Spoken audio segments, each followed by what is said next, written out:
Well, hey guys, every week in, week out, we have an incredible opportunity to be Christ to students, to connect with them, to help them discover a faith in Christ of their own, and then to encourage them to live it out. Now, with that said, students are absolutely incredible. They can also be buttholes. So I wanted to share just a few thoughts with you regarding what do we do when a kid's being difficult. And there's this process right behind me here that I'm going to point to. And so the idea here, first and foremost, is that we observe it. We see it, we hear it, and in that you're seeing or hearing something that you're going, that's not okay. That doesn't line up with our values. That's not respectful. So you first see it and hear it. And then you need to think about it. What this says is story versus fact. And when you're thinking about what you just saw, you need to decipher our stories from facts, from what actually happened. Now, we are expert storytellers, and so we see something and we jump to all sorts of conclusions, especially if we have history with this particular kid and we assume sometimes the worst. We are impatient, and so it's like, oh, well, I know that they did that because they don't respect me. I know that they did that because they wanted to hurt that kid or they wanted to bully that kid. We don't know that. What we know are the facts. And so when we think about it, after we see or hear, we need to think about it. And that's deciphering what is made up. What are the assumptions that we've made versus what actually happened? What are the facts? And then this is, that's a terrible phone, but this is to call them out.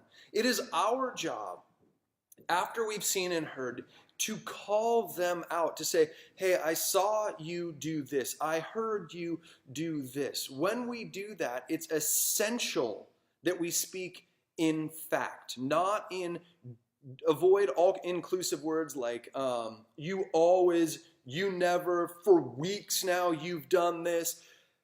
Speak in facts. If it's a reoccurring pattern, let them know that. Over the last 2 weeks, I've seen you do this, fill in the blank. Again, factually, not, I really feel like you're being disrespectful a lot without naming what they're doing that is disrespectful, okay? So call them out. Specifically address the behavior that is problematic, and then call them up. That's to say, I believe in you. That is to say, when we're doing this, we address the behavior, not the person, okay? When we call them up, it's, I believe there's more in you. I don't think you want to hurt people. You can do better. You can make better choices. You can make all the wise life choices. And these are the things that I value in you. Because I value you, that's why I'm having this conversation. When we call up, what we're saying is we believe that there is another level to this person. And so in and of itself, we're telling them that we believe in them. Okay, so the first, observe it, whether we're seeing it or hearing it. Then we think about it. We decipher story versus fact. Then we call them out. We speak specifically to the behavior that's problematic and factually. Then we call them up. We call them to a higher level. And maybe that's then asking them, hey, how could you do this differently next time in a way that would be respectful? In a way that would treat others as though they matter? How would you handle this situation differently? And in this process, it's good, or these 2 steps here, it's good to check in and see if they have anything else to add. Why? Because then we're not lecturing them, but rather we're saying, hey, this is what I saw. Am I missing anything? Okay?